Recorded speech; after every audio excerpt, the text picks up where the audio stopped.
diamanahkan oleh Wakaf Salman ITB untuk menjadi moderator dalam acara keluar dengan judul Menjadi Good Looking seperti Yusuf alaihissalam.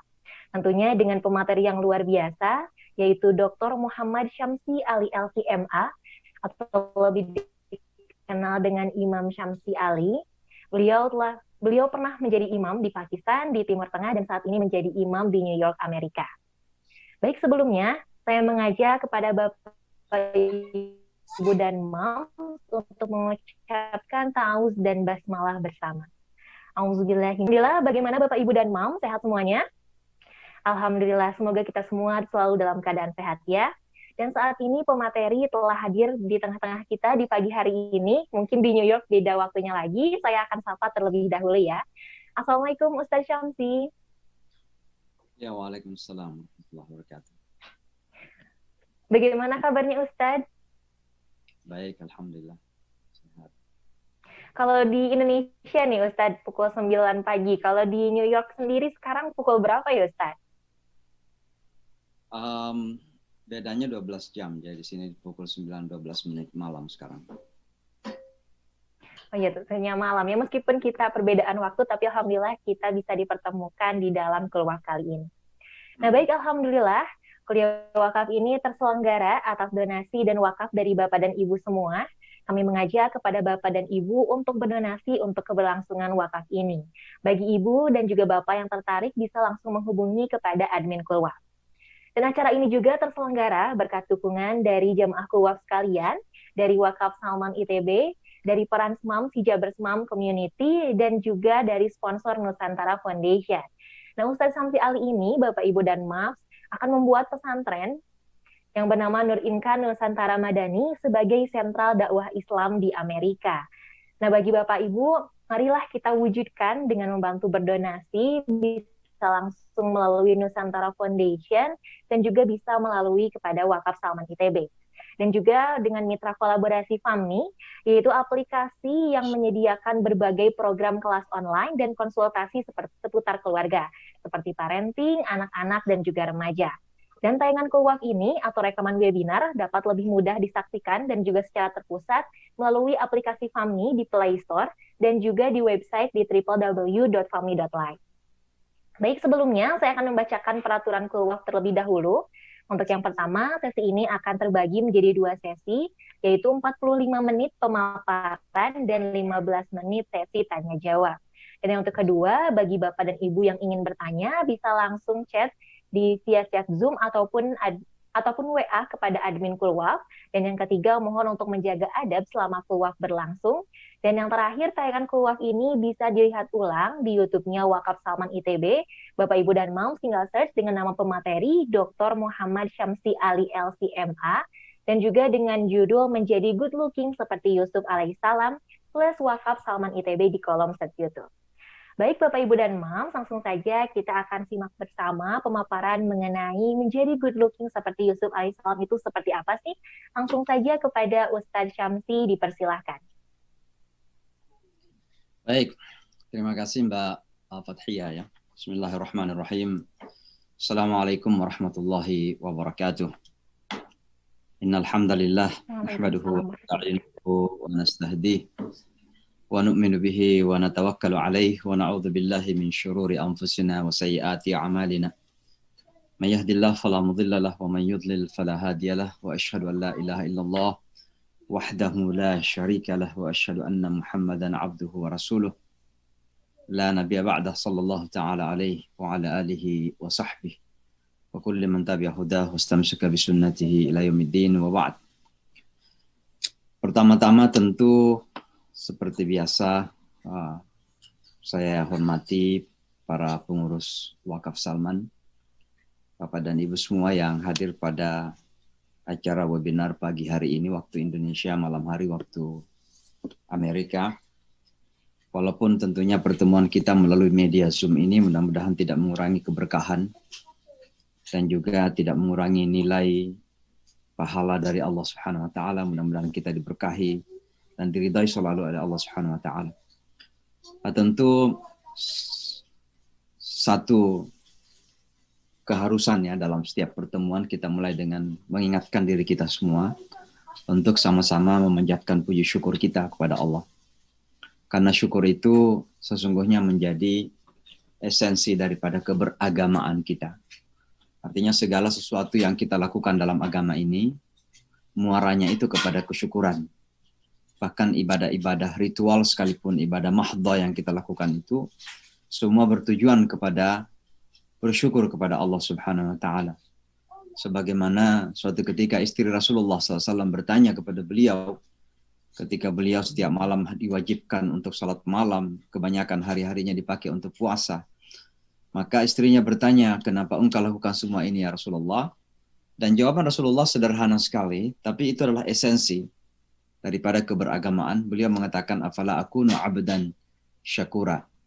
Tidakkah saya seharusnya menjadi hambanya Allah yang bersyukur?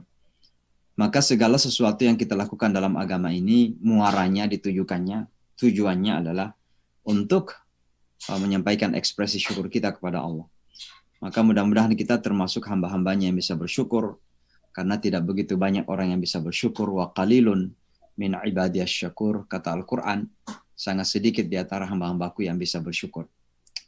Tentu dalam melihat segala situasi yang terjadi dalam hidup kita, mari kita tidak hanya mempergunakan mata kasat kita, tapi juga memakai mata nurani, mata hati. Sehingga segala sesuatu yang terjadi ini akan kita tangkap dengan tangkapan positif.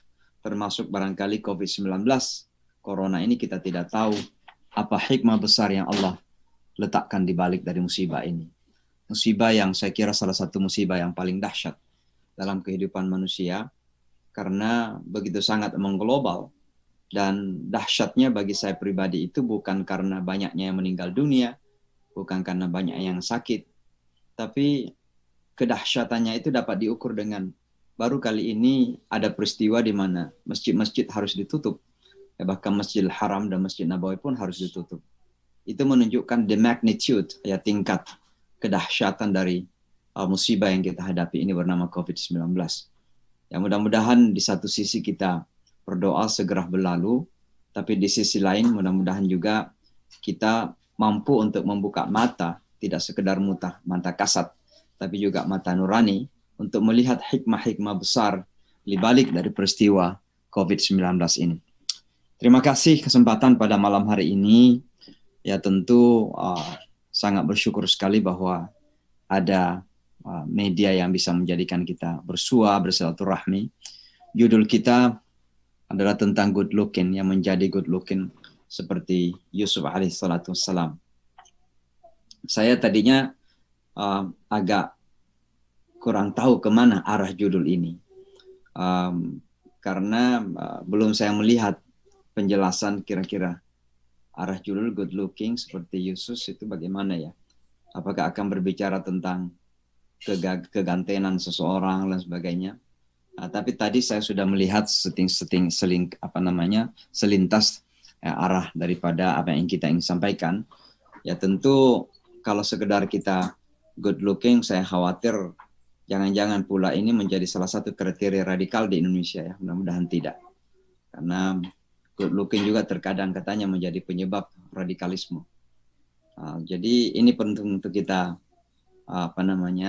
klarifikasi, karena Rasulullah Shallallahu Alaihi Wasallam jelas mengatakan bahwa innallaha la yanzuru ila ajsamikum wala ila suwarikum walakin ila qulubikum. Dan berpeganglah kamu semuanya. Allah itu tidak memperhatikan bentuk, ya, tubuh kita, bentuk wajah kita, tidak juga dalam bentuk gambar fisikal, ya, gambaran fisikal kita, tapi kepada hati dan amal. Ya, tentu nanti saya akan jelaskan apa itu hati dan apa itu amal. Tapi pastinya adalah bahwa good looking itu menjadi bahagian dari ajaran Islam sesungguhnya. Walaupun tentu kriteria good looking itu ada pada penilaiannya, bukan sekedar penilaian fisikal. Tapi kalau kita melihat Allah Rasulullah SAW mengatakan, innallaha jamilun yuhibbul jamal. Sesungguhnya Allah itu, ya, elok, ya, menarik, cantik, indah, dan menyukai keindahan dan kecantikan. Artinya apa? menjadi good looking itu bukan suatu yang harus ya dianggap negatif. Maka Yusuf alaihissalam itu salah satu karunia yang Allah berikan kepadanya adalah good looking memang. Dan itu bisa kita lihat bagaimana kemudian istri raja bisa tergoda, kemudian para wanita-wanita Mesir ketika itu banyak yang kemudian tidak tersadarkan akibat daripada good looking yang Yusuf miliki ketika itu. Tapi Rasulullah mengatakan yang Allah lihat itu, yang Allah nilai itu adalah hati kita. Artinya apa? Tentu pertama adalah iman. Keimanan kita, keikhlasan kita, kemanisan hati dalam setiap hal yang kita lakukan. Ya. Walakin ila qulubikum. Nah, tentu ila a'malikum ini juga bermakna pada karya-karya, kemanfaatan. Jadi Allah itu menilai karya dan kemanfaatan kita kepada manusia. Makanya hadis lain mengatakan khairun nasi anfa'uhum linnas. Sebaik-baik manusia itu yang paling bermanfaat kepada manusia yang lain. Nah, jadi kalau kita melihat tentang kata good looking ini mungkin ya tidak menutup bahwa mungkin juga yang dimaksud adalah physical good looking, dan itu tidak ada salah. Walaupun kalau kita melihat justru terkadang physical good looking ini apakah perempuan atau laki-laki bisa menjadi penyebab musibah. Dan itu yang terjadi pada istri raja ketika itu. Nah, tapi kemudian yang ditekankan dan yang diperkuat di dalam hadis Rasulullah, walakin ila qulubikum, kepada hati. Ya, di sini dilihat bagaimana etikat yang baik, bagaimana kemanisan hati, bagaimana keikhlasan, lapang dada. Ya. Ini saya kira semua masuk dalam kategori qulubi, ya, penilaian Allah terhadap hati kita. Wa amalikum, dan karya-karya kita. Ya. Karena Islam itu adalah iman dan amal. Innal ladzina amanu wa amilus shalihat. Dan ini tentunya akan secara teknis ada pada hati dan karya manusia itu. Nah, Bapak dan Ibu sekalian, teman-teman semua, nah tentu kalau kita berbicara tentang good looking yang ingin kita pelajari dari Yusuf alaihissalam, tidak dari perspektif kegantengan beliau, ya, good looking secara fisik yang Allah berikan kepada, karena ini pemberian Allah tentunya, maka masing-masing Allah memberikan karunia tertentu dalam hal fisikal. Tapi yang ingin kita pelajari Yusuf alaihissalam adalah beberapa hikmah yang penting dalam kehidupan beliau itu. Saya membatasi diri kepada ada 6 sebenarnya poin penting yang ingin saya sampaikan, dan ini baru saya mencatat tadi baru pulang dari pernikahan sebenarnya. Yang pertama, tentu Yusuf alaihissalam itu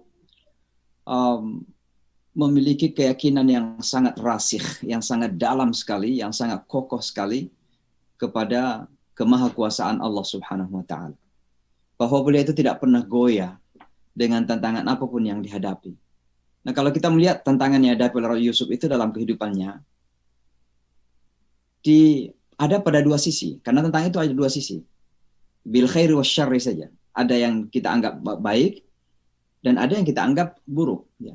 Dan Yusuf alaihissalam itu menghadapi kedua tantangan tersebut, mendapatkan kedua ujian tersebut. Ya. Nah, yang pertama adalah ketika beliau kemudian menjadi target iri hati dari para saudara-saudaranya sendiri. Target iri hati ini tentunya adalah karena ada alasan. Salah satu alasannya adalah karena bapaknya, ya, Nabi Yakub alaihissalam, memberikan perhatian yang lebih kepada Yusuf alaihissalam. Entah itu karena memang ilham dari Allah, wahyu dari Allah bahwa anak ini akan dijadikan nabi. Karena dari 12 bersaudara itu Yusuflah yang kemudian menjadi nabi. Ya. Atau karena memang karakter Yusuf yang mengambil perhatian orang tua ayahnya tersebut.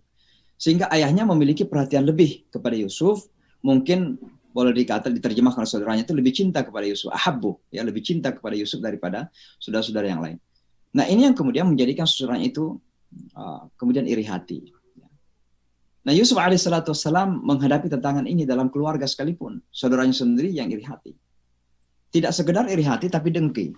Beda antara iri hati dengan dengki. Kalau iri itu sekedar ada perasaan tidak enak dengan kelebihan orang. Sampai di situ saja, itu iri hati. Tapi kalau sudah dengki, hasad, ya, qul a'udzu birabbil falaq min syarri ma khalaq dan seterusnya itu kan hasad itu.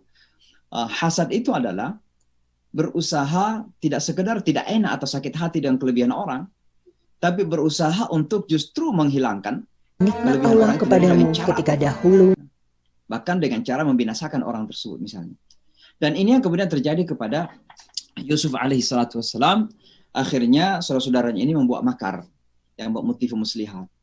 Mereka bermusyawarah, mereka berunding, apa yang harus dilakukan untuk menghilangkan, mengenyahkan Yusuf ini dari pandangan ayahnya, agar Yusuf ini hilang dari perhatian ayahnya. Maka mereka sepakat kemudian macam-macamlah pendapat. Ya, ada yang mengatakan dibunuh, mengatakan jangan dibunuh, ada yang mengatakan dilempar saja ke kota yang lain, ada yang mengatakan tidak. Akhirnya tiba-tiba ada yang mengatakan dilempar saja masuk ke dalam sumur yang mungkin tidak terlalu jauh dari rumahnya, tapi sebuah padang pasir dan tempat untuk juga hunting, untuk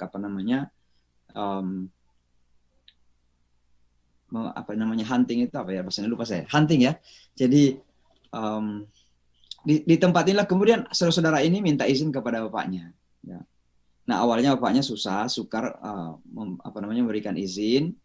Kenapa? Karena memang Yusuf alaihissalatu wassalam seperti yang nanti saya akan sebutkan sudah menyampaikan sesuatu kepada bapaknya bahwa beliau itu bermimpi, ya, melihat matahari, bulan, dan kemudian bintang-bintang bersujud kepadanya. Dan ternyata bapaknya itu memahami makna tersebut bahwa Yusuf ini akan memiliki kelebihan-kelebihan dan sudah pasti kelebihan-kelebihan ini menjadikan saudaranya itu akan melakukan sesuatu untuk membinasakannya. Maka bapaknya kemudian tidak mengizinkan, tapi pada akhirnya anak-anak ini berusaha convincing the father, berusaha untuk meyakinkan bapaknya bahwa mereka bisa taking care of Yusuf, mereka bisa menjaga Yusuf alaihissalatu wassalam. Walaupun kita lihat bagaimana percakapan antara ayah dan anak-anaknya ya. Ayah ini sudah ada perasaan tidak enak sebenarnya. Tapi ayah ini tidak ingin juga terlalu vulgar untuk mengatakan bahwa kamu punya muslihat yang buruk kepada Yusuf. Hanya saja ayahnya mengatakan bahwa saya khawatir nanti dia diterkam oleh serigala. Ya tentu ini bahasa kiasan Al-Quran. Serigala itu kan ada manusia yang bersifat serigala gitu, yang memiliki hati yang buruk, ya, kemudian perilaku yang tidak baik, itu manusia-manusia yang berkarakter serigala. Maka bapaknya mengatakan, saya khawatir nanti diterkam oleh serigala. Nah, lalu saya ingin persingkat cerita karena ini bukan cerita judulnya. Yusuf kemudian diizinkan berangkat dan dilaksanakanlah keputusan bersama tersebut, membuang Yusuf alaihissalatu wassalam setelah dibuka bajunya. Bajunya dibuka lalu dibuang ke dalam sungai tersebut. Ya tentu perkiraan saudara-saudara ini bahwa Yusuf sudah mati tenggelam, pasti dia sudah tidak bisa bernafas dalam air ini. Tapi kemudian Yusuf alaihissalatu wassalam karena keyakinan inilah yang dimiliki oleh seorang mukmin, maka Allah kemudian melakukan intervensi sama dengan Ibrahim alaihissalatu wassalam. Ibrahim bisa merubah api menjadi tempat yang paling mengenakkannya, paling nyaman baginya. Sampai-sampai ketika sebelum meninggal dunia ditanya, saat-saat yang paling nyaman dalam hidup engkau wahai Ibrahim kapan? Bukan di saat mendapat informasi bahwa dia akan dapat anak. Seharusnya itulah saat-saat momen yang paling indah dalam hidupnya. Apa kata beliau di saat saya dalam api itu? Itulah Allah subhanahu wa ta'ala membalik realita. Ya. Yusuf alaihissalatu wassalam dilempar ke dalam sungai justru karena keyakinan yang kokoh itulah. Iman yang solid itulah. Yang menjadikannya intervensi Allah terjadi. Intervensi kekuasaan. Bahwa Yusuf alaihissalatu wassalam kemudian diberikan kekuatan untuk menggelantung. Menggelantung sampai kemudian ada musafir.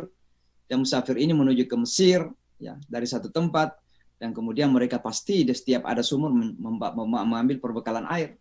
Maka mereka memasukkan kemudian timba mereka, maka Yusuf kemudian menggelantung di timba tersebut. Singkat cerita adalah, lihat bagaimana kekuatan iman, ya, tawakal kepada Allah, yakin kepada Allah ini, menjadikan Allah itu intervensi dalam segala urusan kita.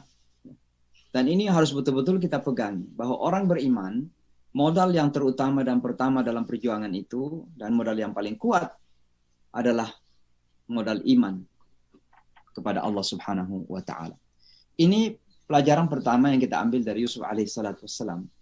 Yang kedua adalah, salah satu hal yang good looking dari Yusuf itu adalah bagaimana beliau respect, cinta, hormat kepada orang tuanya.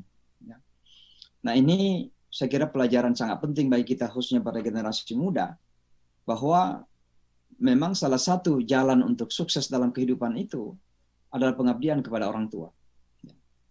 Rasulullah Shallallahu Alaihi Wasallam luar biasa, bayangkan ya, bapaknya meninggal dunia ketika beliau berumur 6 bulan dalam perut ibunya, kemudian ibunya meninggal dunia ketika beliau berumur hanya 6 tahun, tapi itu tidak mengurangi rasa hormat dan kecintaan beliau kepada orang tuanya, Rasulullah SAW. Itu yang kemudian menjadikan beliau sampai-sampai mengatakan la jannatu tahta aqdamil ummahat. Oh, surga kunci itu ada di bawah telapak kaki para ibu. Ya. Karena beliau sendiri merasakan kedekatan, penghormatan, cinta yang luar biasa kepada ibunya tersebut. Maka kalau kita melihat bagaimana Yusuf alaihissalam kepada ayahnya, luar biasa penghormatan itu. Sampai-sampai masalah-masalah mimpi pun disampaikan kepada ayahnya. Dan itu yang saya sampaikan tadi. Beliau kemudian menghadap ke ayahnya, dan sedikit saya sampaikan juga bahwa ayahnya ini Nabi, tentunya anaknya Ishak, dari Ishak ini anaknya Ibrahim. Ibrahim punya anak 2, Ismail ya. Nah, dari Ishak inilah kemudian lahir Yakub, dan dari Yakub ini terlahirlah kemudian 12 saudara laki-laki semuanya. Tentu perempuan sayang sekali bahwa dalam kitab-kitab suci ini kan terkadang perempuan tidak banyak disebutkan. Termasuk di surah Yusuf itu kan tidak diceritakan tentang istrinya Nabi Yakub ya. Ya, tapi bukan berarti itu merendahkan ya. Hanya itu adalah merupakan kultur yang terjadi ketika itu, bahwa perempuan selalu diikutkan kepada suaminya, lakinya, dan lain sebagainya. Ya. Maka Yusuf alaihissalam menghadap kepada bapaknya dan menyampaikan bahwa ini saya melihat bulan, kemudian bintang, matahari, kemudian bintang-bintang bersujud kepadaku. Nah, rupanya salah satu kelebihan Yakub alaihissalam, dan ini juga akan turun kepada Yusuf alaihissalam, adalah ilmu takwil mimpi itu, ya, memahami makna dari sebuah mimpi yang terjadi. Maka bapaknya kemudian langsung memahami itu, bahwa ini adalah sebuah karunia yang akan diberikan kepada Yusuf, bahwa suatu ketika bahkan ayah, ibu, dan bintang-bintang itu gambaran saudaranya akan hormat kepada Yusuf alaihissalam dengan kelebihan-kelebihan yang dimiliki oleh Yusuf alaihissalam itu. Maka apa nasihat ke bapaknya kepada Yusuf alaihissalam? La taqsus ru'yaka ala ikhwatik. Jangan kamu sampaikan, jangan kamu ceritakan mimpimu itu kepada saudara-saudaramu. Selain karena memang bapaknya sudah pasti ada sense lah, ada rasa gitu, ada semacam apa ya, naluri dari seorang bapak, sudah melihat ini gelagat dari saudara-saudaranya yang tidak baik. Ya, ada tidak senangan kepada Yusuf, ya, mungkin kecemburuan kepada Yusuf pada saat itu. Maka bapaknya mengatakan jangan diceritain. Jangan diceritain. Alhamdulillah. Nah, ini yang kemudian menjadi salah satu pelajaran kita, khususnya generasi muda sekarang. Karena justru kita cenderung menceritakan segala kelebihan-kelebihan yang ada pada kita. Diceritakan lewat apa? Lewat media sosial. Media sosial. Apakah itu di WhatsApp grup, apakah itu di Instagram khususnya, apakah itu di Twitter, apakah itu di Facebook kita. Makan di restoran saja difoto dulu sebelum baca doa, itu baru dimasukkan ke Facebook. Gitu. Jadi ini segala kelebihan-kelebihan kemudian kita sampaikan. Padahal ada pelajaran penting yang kita ambil dari Yusuf adalah kalau punya kelebihan tidak selalu harus disampaikan, karena itu bisa menjadikan penyakit pada orang lain, bisa menjadi sakit.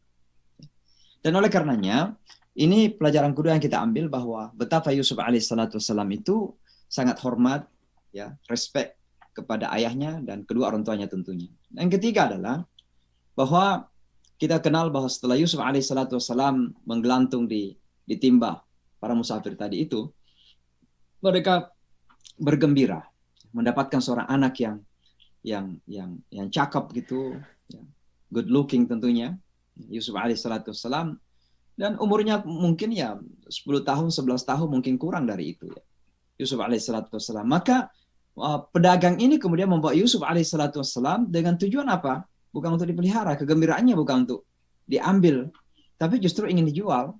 Karena good looking-nya ini harapannya mereka adalah mudah-mudahan bisa terjual dengan harga yang baik, yang besar gitu. Nah, sampailah mereka kepada Mesir, dan mereka ada di pasar, lalu mereka umumkan bahwa mereka punya budak, anak budak laki-laki yang akan dijual. Nah, Allah semua yang mengatur ini. Ya. Segala sesuatu diatur oleh Allah. Tiba-tiba saja raja itu dan istrinya yang nampaknya memang belum punya anak, karena raja itu mungkin sudah agak tua, kemudian istrinya mungkin masih agak muda, dan mereka belum punya anak. Mereka tiba-tiba kemudian jalan-jalan di pasar juga, ya, ingin belanja atau apa, tiba-tiba dilihat ada tawaran ini. Ada seorang budak laki-laki, masih muda, remaja gitu, dijual. Ya. Maka raja ini kemudian membeli Yusuf alaihissalam, lalu kemudian dibawa ke istana bersama istrinya, dipelihara. Ya. Nah, Bapak dan Ibu sekalian, ini disinilah kemudian terjadi struggle, ya, terjadi pertarungan antara kebenaran, kebatilan, antara yang hak dan yang batil, antara yang baik dan buruk. Dan ini sebuah terjadi dalam diri Yusuf alaihissalam sebagai remaja yang tumbuh besar dalam sebuah lingkungan yang tentu banyak fasilitas. Ya. Pasti Yusuf sebagai anak angkat, ya, anak angkat oleh raja tersebut, pasti punya hak untuk memiliki fasilitas-fasilitas, pakaian yang baik, ya, dan lain sebagainya lah, kira-kira begitu. Maka Yusuf tumbuh besar dalam keadaan yang seharusnya spoil, seharusnya menjadi manja begitu. Tapi ternyata memang ya karena namanya juga Allah yang mempersiapkan. Yusuf alaihissalam ini tumbuh menjadi seorang anak remaja yang independen. Independen, pintar, ya, tapi tetap hormat dan respect kepada kedua orang tua angkatnya itu, ya, termasuk ibunya, ibu angkatnya sendiri. Nah, Yusuf alaihissalam kemudian besarlah yang menjadi dewasa, pemuda remaja di istana itu, dan disinilah kemudian terjadi ujian yang besar. Kalau dilempar masuk ke dalam sumur itu, kemudian meninggal dunia dalam iman, ya alhamdulillah itu ujiannya kecil. Tapi ini justru di istana nih, ya, di istana beliau digoda oleh istri raja tersebut. Boleh dikata istri raja tersebut tergoda oleh Yusuf alaihissalam. Dan kita sudah tahu ceritanya itu. Tapi yang saya ingin sampaikan adalah, ini adalah sebuah nilai value, ya, sebuah harga yang harus kita ambil semuanya. Dan harga itu adalah kemampuan Yusuf alaihissalam melakukan mujahadah untuk melawan, ya, godaan tersebut, bahkan godaan yang ada pada dirinya sendiri. Kenapa saya katakan pada dirinya sendiri? Karena Al-Quran mengatakan, وَلَقَدْ هَمَّتْ بِهِ وَهَمَّ بِهَا. Yang namanya ham itu adanya keinginan, tertarik. Maka dia tertarik, perempuan itu tertarik kepada Yusuf, dan Yusuf sesungguhnya juga ada sebagai anak pemuda, kemudian ya single, kemudian ya tumbuh besar dalam sebuah lingkungan yang seperti itu. Ya pasti sebagai manusia kan ada daya tariknya itu. Ya. Tapi apa kata Al-Quran? Laula an ra'a burhana rabbihi. Laula an ra'a burhana. Tapi dia melihat cahaya Tuhannya. Nah, kenapa sampai Yusuf alaihissalam melihat cahaya Tuhan, melihat kebenaran, dan melihat kebatilan sebagai kebatilan, sebagaimana doa kita, Rabbana arinal haqqa haqqan warzuqna ittiba'ah wa arinal batila batilan warzuqna ijtinabah. Kenapa? Karena beliau mujahadah. Ini mujahadah. Maka seorang mukmin itu akan selalu berusaha untuk bermujahadah. Mujahadah inilah yang kemudian akan menumbuhkan kekuatan batin. Sehingga pada saat-saat terdesak seperti ini, kita akan mampu memiliki kekuatan untuk melawan itu. Melawan godaan, melawan hawa nafsu sendiri. Dan itu yang terjadi pada Yusuf alaihissalam sampai-sampai dia ra'a burhana rabbi, dia melihat cahaya Tuhannya. Kenapa dia melihat cahaya Tuhannya? Seperti ayat-ayat lain yang menyebutkan, walladzina jahadu fina lanahdiyannahum subulana. Dan orang-orang yang bermujahadah di jalanku, saya akan berikan petunjuk kepada kebenaran, kepada jalan-jalanku, kata Allah Subhanahu wa taala. Ini pelajaran ketiga yang harus kita ambil. Para anak muda khususnya, mari kita belajar dari Yusuf bagaimana melawan godaan-godaan yang terjadi dalam hidup ini. Apalagi kita hidup dalam dunia yang memang penuh dengan temptations, penuh dengan godaan-godaan. Di saat misalnya kita terbuka semua akses ke online, ke internet, apa segala macam, maka khususnya segala sesuatu itu sudah terbuka di hadapan kita. Di sana kita akan melihat apa saja yang ingin kita lihat.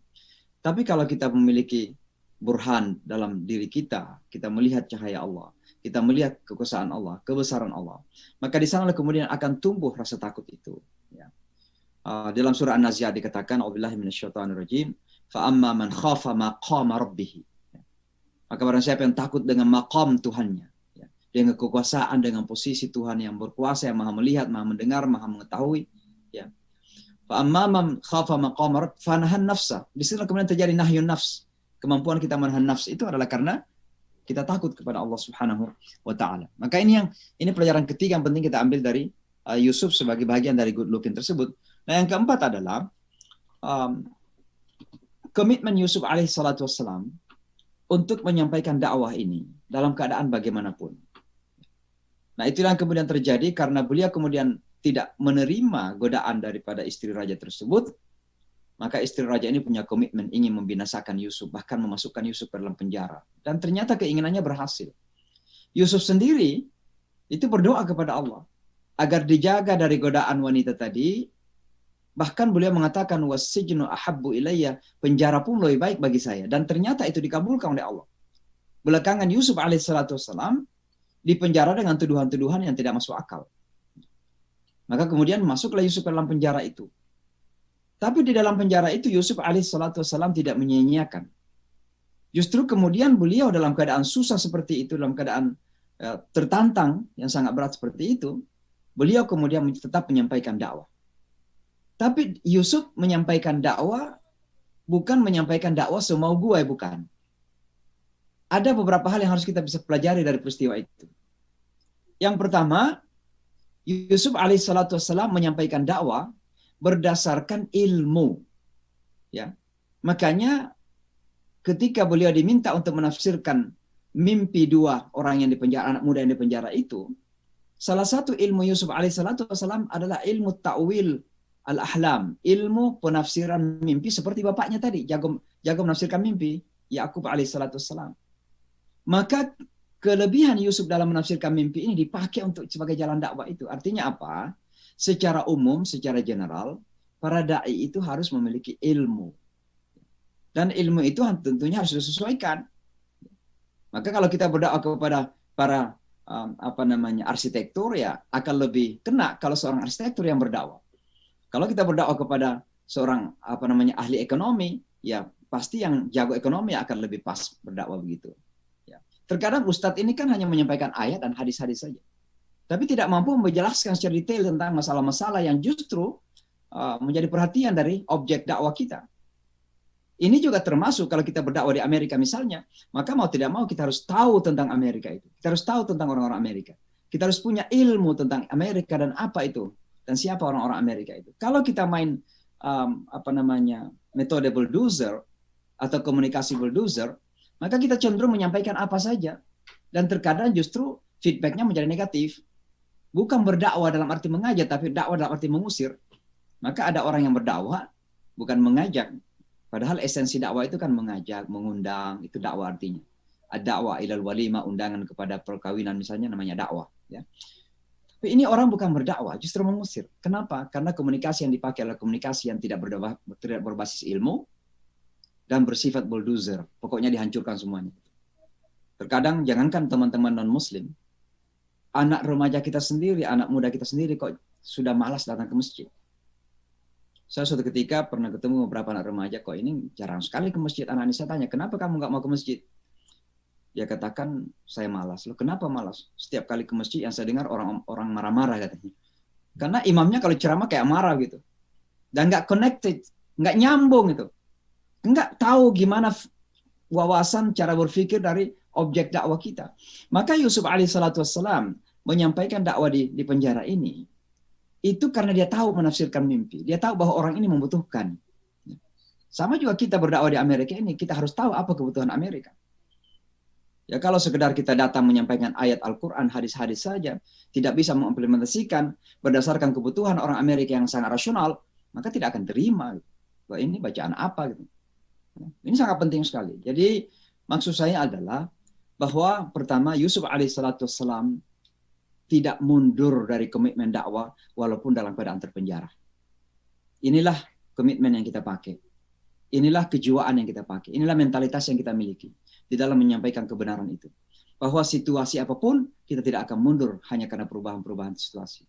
Apakah itu Donald Trump jadi presiden, apakah itu Biden jadi presiden, apakah itu Barack Obama jadi presiden, bagi kami di Amerika dakwah harus jalan terus. Ya. Tertantang atau tidak, justru semakin tertantang, kami merasa bahwa kami justru menemukan peluang-peluang lebih besar untuk menyampaikan agama ini. Dan itu pengalaman. Pengalaman berdasarkan dengan 9/11, kemudian berdasarkan kepada pengalaman di zaman Trump ini, bagaimana Trump berusaha untuk melarang orang Islam masuk Amerika, bagaimana dia diskriminasi kepada orang Amerika, bahkan rasis dan lain sebagainya.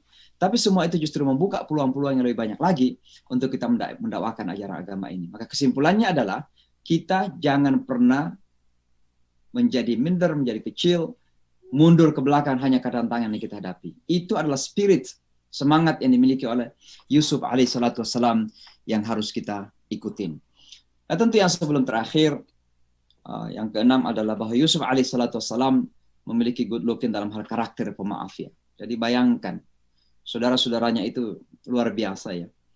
Waktu Yusuf, tapi sebelumnya itu ada satu lagi sebenarnya. Dan hal itu adalah pengabdian publik Yusuf alaihissalatu wassalam. Jadi setelah kita tahu sejarahnya, ketika dia masih di penjara, yang dua orang ini keluar, yang diberikan ceramah atau dakwah dalam penjara itu. Dan ternyata tafsiran Yusuf itu benar. Yang bermimpi ya membawa roti di atas kepalanya itu disalib ya.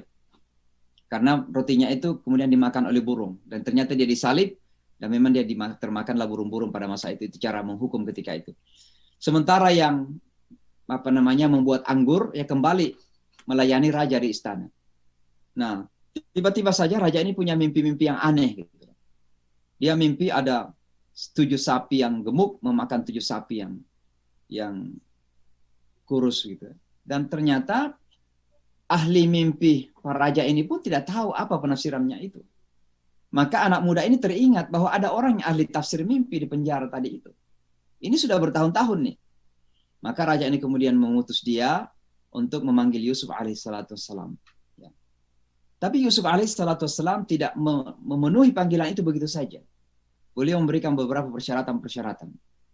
Salah satu di antaranya adalah ingin dibersihkan dari tuduhan-tuduhan tadi, termasuk tuduhan istri raja itu.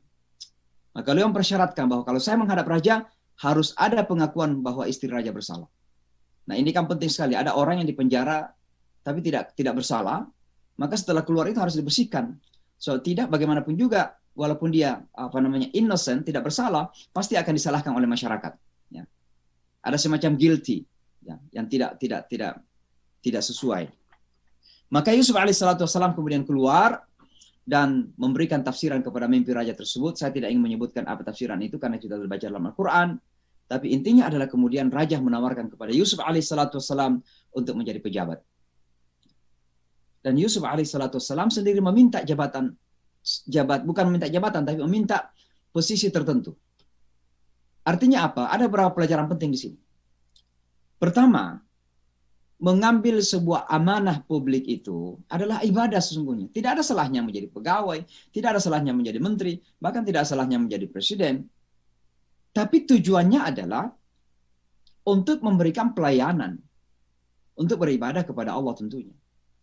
Yang kedua, jabatan yang kita ingin terima itu harus sesuai dengan kapasitas yang kita miliki. Jangan seorang menteri kok nggak ada pengalamannya pada bidang itu, tiba-tiba jadi menteri itu, saya nggak perlu sebutkan misalnya, kan nanti ada yang tersinggung. Kan begitu. Maka harus ada kapasitas di sini. Di sini tidak ada salahnya misalnya kalau orang ditawarin jabatan, lalu dia tahu betul bahwa itu bukan posisinya, bukan kapasitasnya. Harus berani mengatakan, mohon maaf, saya bukan pada kapasitas itu. Kenapa? Karena nanti mengkhianati jabatan. Jabatan sekedar untuk kekuatan, untuk sekedar menjadi modal untuk keuntungan pribadi, keuntungan kelompok. Padahal sesungguhnya pelayanannya tidak akan bisa maksimal. Kenapa? Bukan kapasitasnya begitu. Itulah sebabnya Yusuf alaihissalatu wassalam meminta kepada raja untuk dijadikan kabulok ketika itu. Dia sebagai menguasai khazain. Kenapa? Karena ternyata Allah sudah memberikan ilham kepada Yusuf bahwa suatu ketika pasti akan terjadi paceklik dan tidak ada orang yang ahli untuk bisa menyelamatkan Mesir daripada kamu, wahai Yusuf alaihissalatu wassalam. Itulah kelebihan Yusuf alaihissalatu wassalam. Maka ini pelajaran penting bagi kita. Kalau diberikan amanah, ambil. Itu bagian ibadah. Ya. Jangan kita mengatakan kita maunya jadinya tidak perlulah. Mungkin kalau memakai bahasa yang lebih trendy lagi, kalau mau terjun dalam bidang politik, nggak apa-apa, nggak ada salahnya gitu. Tapi jangan kemudian politik ini kita jadikan sebagai jembatan untuk kepentingan pribadi. Untuk mencari personal interest, keuntungan pribadi, keuntungan keluarga misalnya, bukan. Silahkan terjun di bidang politik untuk menduduki jabatan-jabatan itu, tapi harus tahu kapasitasnya kita di mana. Itu saya kira penting dari pelajaran kita ambil dari Yusuf alaihissalam. Dan yang terakhir seperti saya sebutkan tadi adalah bahwa Yusuf itu memiliki jiwa pemaaf yang sangat luar biasa. Ya, dada beliau itu lapang. Makanya saudaranya kemudian dimaafkan, walaupun jelas-jelas ya saudaranya ini tidak hanya iri, tidak hanya dengki, tapi bahkan sudah diimplementasikan itu mau dibunuh Yusuf itu. Orang mau dibunuh, sekarang dia berkuasa. Saudara-saudaranya didatangkan juga, keluarganya semua. Dan setelah itu dimaafkan oleh Yusuf alaihissalatu wassalam. Saya kira ini salah satu karakter yang harus kita pelajari, bagaimana kita bisa saling memaafkan. Saya ingin akhiri dengan ini. Bahwa kebenaran itu pada akhirnya akan menemukan kemenangan. Ini motto yang saya sampaikan di mana-mana. Bapak dan Ibu, kalau kita bermimpi umat Islam ini akan jaya, menang, sukses, maka umat Islam ini harus berpegang teguh kepada kebenaran. Itulah contohnya Yusuf alaihissalam. Bagaimana hiruk pikuk, ya, gejolak yang terjadi di antara kemenangan dia dan tantangan yang dihadapi. Tapi pada akhirnya kemenangan yang akan terjadi. Kenapa? Karena dia berpegang teguh kepada kebenaran. Maka umat Islam ini tidak akan pernah menemukan kemenangan, kejayaan, kesuksesan kecuali kalau umat ini berpegang teguh kepada kebenaran yang kita yakini, Al-Quran dan Sunnah Rasulullah Sallallahu Alaihi Wasallam. Nah, tentu yang terakhir sekali adalah mari kita terus menyampaikan dakwah kita dengan penuh optimisme, karena inilah semangat yang kami pakai di Amerika Serikat.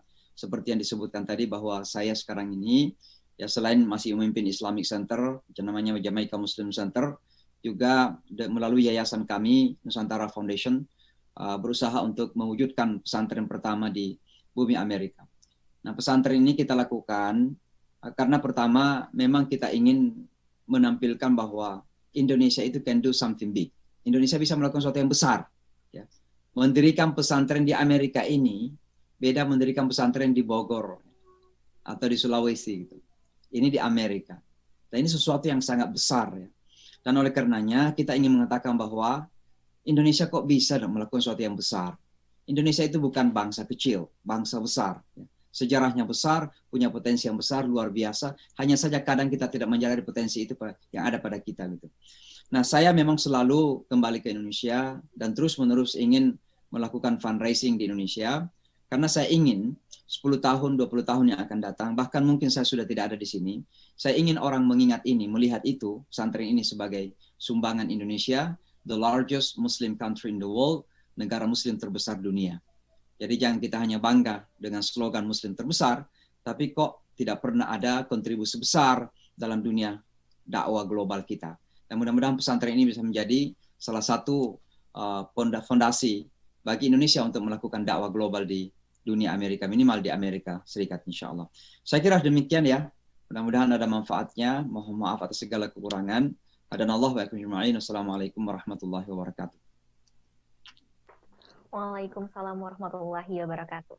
Masya Allah, luar biasa sekali ya penyampaian dari Ustadz Syamsi ini mengenai ternyata good looking seperti Yusuf alaihissalam ini bukan hanya wajah yang rupawan, tetapi karakter-karakter yang dimilikinya. Seperti yang pertama tadi kekuatan iman, keyakinan kita kepada Allah, kemudian respek, cinta, dan hormat kepada kedua orang tua, kemudian berpegang teguh kepada kebenaran, dan juga menyampaikan dakwah melalui ilmu, dan yang terakhir kita bisa terapkan karakter jiwa pemaaf dari Yusuf alaihissalam. Baik, sebelum kita masuk ke sesi tanya jawab, ini kita kan ada sponsor dari Nusantara Foundation. Nah, untuk lebih mengenal apa itu Nusantara Foundation, mari kita simak bersama video profil dari Nusantara Foundation.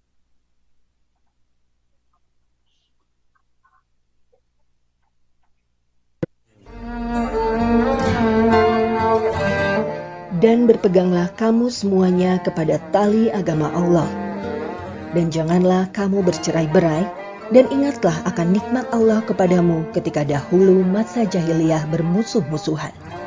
Maka Allah mempersatukan hatimu, lalu menjadilah kamu karena nikmat Allah orang-orang yang bersaudara. Quran Surat Ali Imran ayat 103. Allahu Akbar, Allahu Akbar.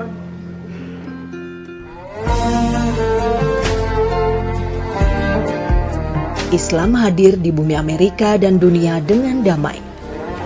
Karena kehadiran Islam adalah rahmatan lil alamin sebagai pembawa kedamaian di dunia. Sayangnya, sejak peristiwa teror 11 September 2001 yang dilakukan segelintir orang tak bertanggung jawab, kehadiran Islam di Amerika jadi disalahartikan.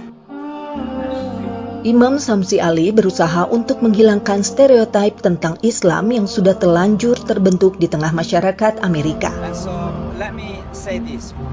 When you talk about authority, the land of freedom, the land of religious freedom, the land where... Beliau diundang mendampingi Presiden Bush bersama pemimpin agama lainnya ketika berkunjung ke Ground Zero untuk pertama kalinya. Imam Syamsi Ali juga mewakili komunitas muslim dalam acara doa nasional untuk Amerika di Yankee Stadium beberapa hari pasca 11 September 2001. Imam Syamsi Ali menjadi perwakilan umat dalam pertemuan ulama Amerika dalam merespon peristiwa 11 September. Usaha-usaha dialog agama yang beliau rintis sejak awal ketibaannya di negeri Paman Sam membuat ia dipercaya untuk mewakili komunitas muslim dalam banyak perhelatan besar di Amerika. Imam Syamsi Ali menjadi representasi wajah Islam moderat oleh dunia barat. Kontribusinya pada dunia dalam hubungan antar agama mengantarkan Imam Syamsi Ali menjadi salah satu penerima penghargaan Ellis Island Honor Award sebagai penghargaan tertinggi non-militer yang diberikan kepada warga imigran di Amerika. Beliau juga terpilih sebagai salah satu dari 7 tokoh agama paling berpengaruh di kota New York oleh New York Magazine pada tahun 2006. Lalu pada tahun 2017, Syamsi Ali kembali terpilih sebagai satu dari 50 tokoh yang paling berpengaruh di kota New York. Imam Syamsi Ali kemudian mendirikan Nusantara Foundation pada tahun 2014 lalu. Nusantara Foundation melakukan berbagai inisiatif, termasuk presentasi Islam dan Indonesia di berbagai universitas di Amerika. Rencana terbesar dari Nusantara Foundation adalah pendirian pondok pesantren Indonesia pertama di bumi Amerika. Awal tahun 2018 lalu, Nusantara Foundation berhasil membeli sebuah properti seluas 7,4 hektar di kota Modest, Connecticut, Amerika Serikat. Dan sejak April 2018, gedung-gedung tua yang ada di lokasi tersebut mulai direnovasi. Harapan ke depan pesantren yang bernama Nur Inkah Nusantara Madani ini akan menjadi salah satu ujung tombak untuk memperkenalkan Indonesia, khususnya Muslim Indonesia, ke dunia internasional. Karenanya, dukungan berupa material maupun non-material sangat dibutuhkan untuk mewujudkan peranan penting Indonesia dalam peradaban Islam dunia. How does life treat you today? Alhamdulillah, excellent, still memorizing. Allahu Akbar. Yes, Bismillah.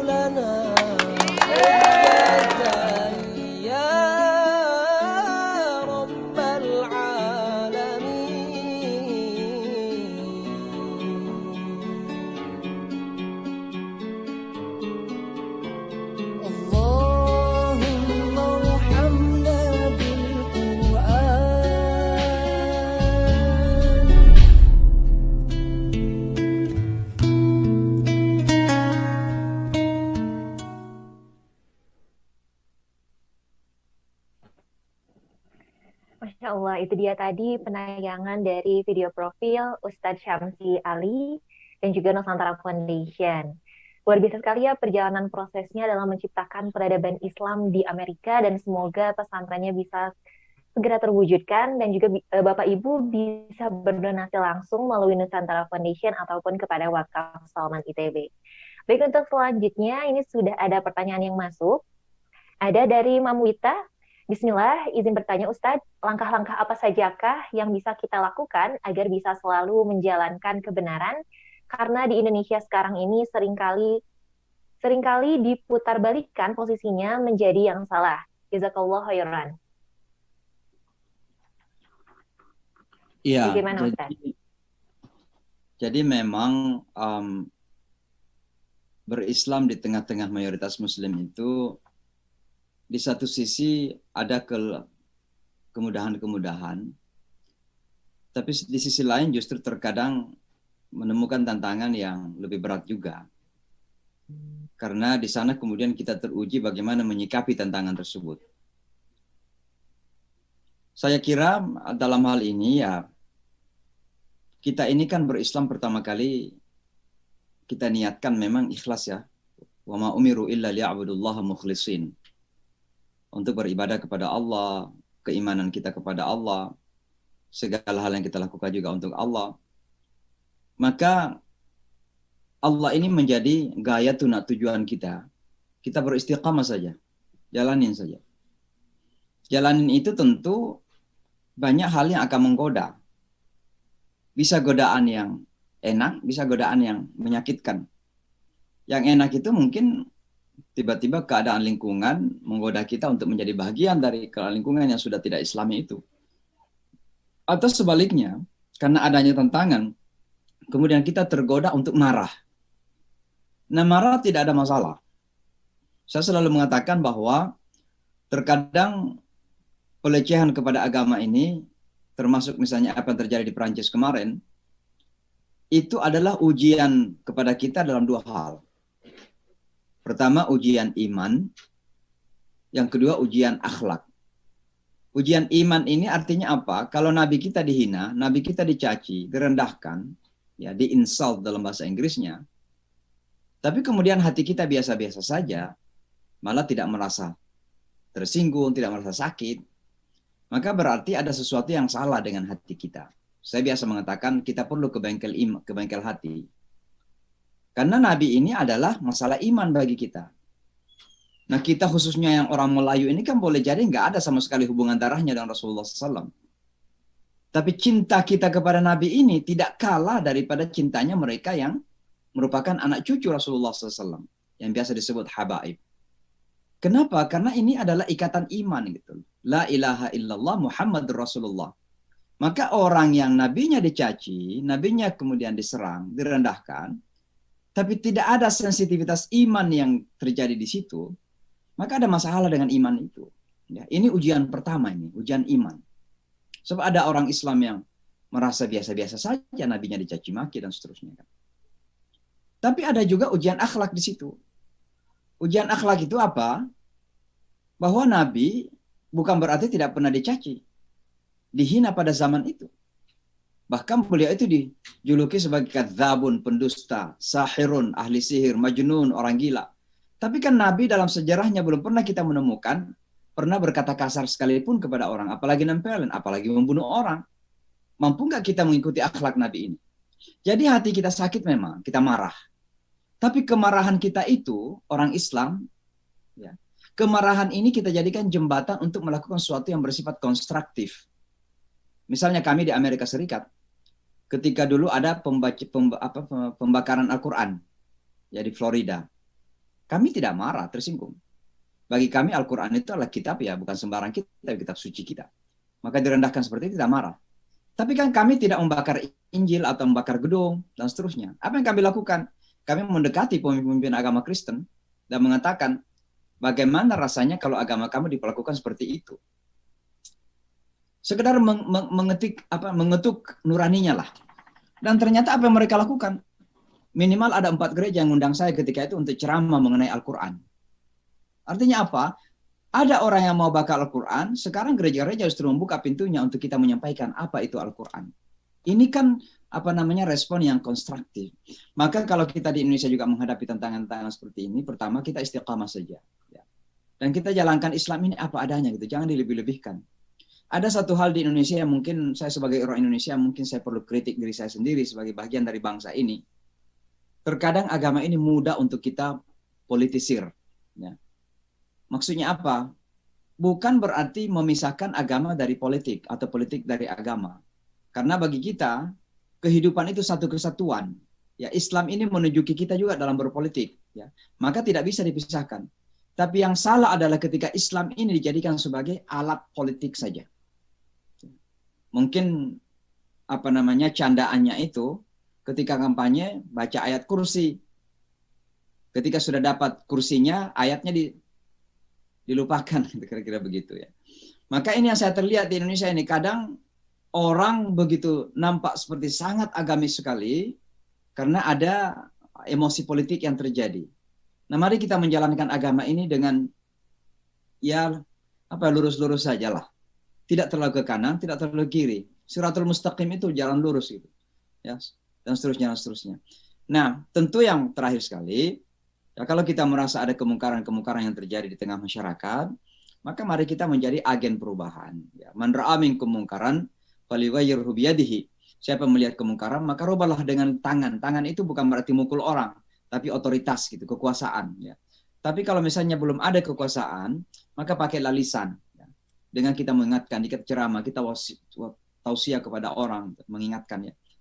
Tapi kalau belum juga, tidak juga, bahkan terkadang kalau kita ngomong justru akibatnya lebih besar, ya udah diam, tapi hati kita tak membenci.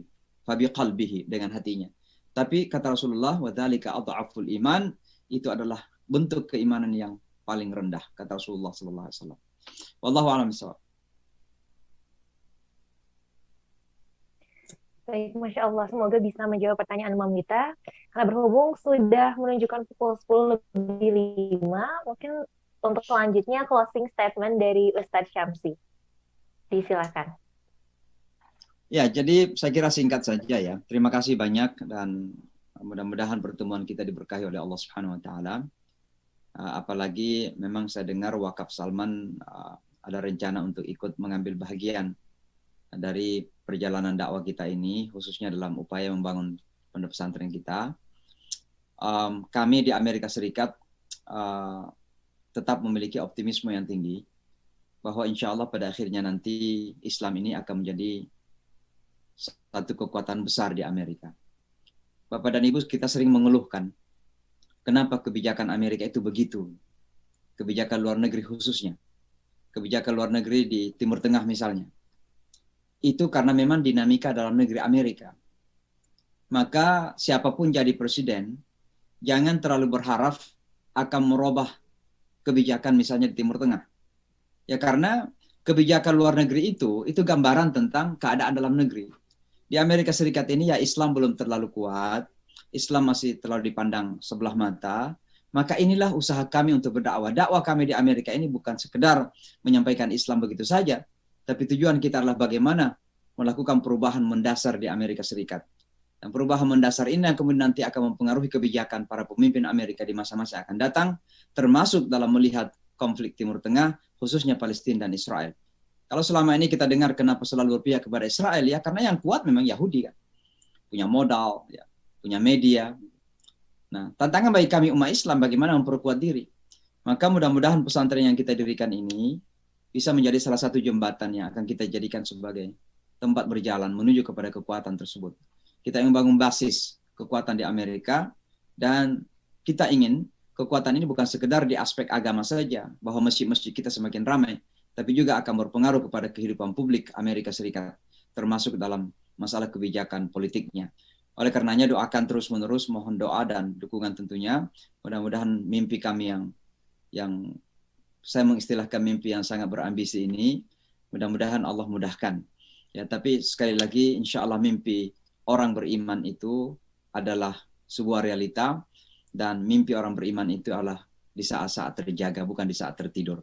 Karena memang sebuah realita. Maka saya optimis bahwa insya Allah suatu ketika entah kapan Allah menghendaki pesantren ini akan terwujud, tentu dengan doa dan dukungan Bapak dan Ibu semuanya. Sekali lagi terima kasih. Saya kira demikian. Wassalamualaikum warahmatullahi wabarakatuh. Waalaikumsalam warahmatullahi wabarakatuh. Masya Allah, semoga mimpi dari Ustadz Syamsi Nusantara Foundation ini tak hanya menjadi mimpi semata, tapi bisa diwujudkan tentunya. Baik, Alhamdulillah, kuliah wakaf ini terselenggara atas donasi dan wakaf dari jamaah wakaf sekalian. Bagi Bapak dan Ibu yang ingin berdonasi, bisa langsung menghubungi kepada admin Kulwak. Dan Alhamdulillah, acara ini juga terselenggara berkat dukungan dari jamaah Kulwak sekalian, dari Wakaf Salman ITB, dari peran Moms Hijabers Mom Community, kemudian juga dari sponsor Nusantara Foundation. Ustadz Asamsi sedang membuat pesantren yang tadi kita ketahui bersama yang bernama Nur Inka Nusantara Madani sebagai sentral dakwah Islam di Amerika untuk yang pertama.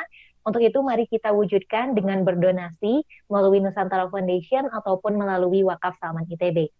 Dan juga dengan mitra kolaborasi FAMI, yaitu aplikasi yang menyediakan berbagai program kelas online. Dan juga konsultasi seputar keluarga seperti parenting, anak, dan juga remaja. Tayangan Kulwak ini atau rekaman webinar dapat disaksikan langsung secara terpusat dan mudah melalui aplikasi FAMI di Play Store ataupun di www.fami.live.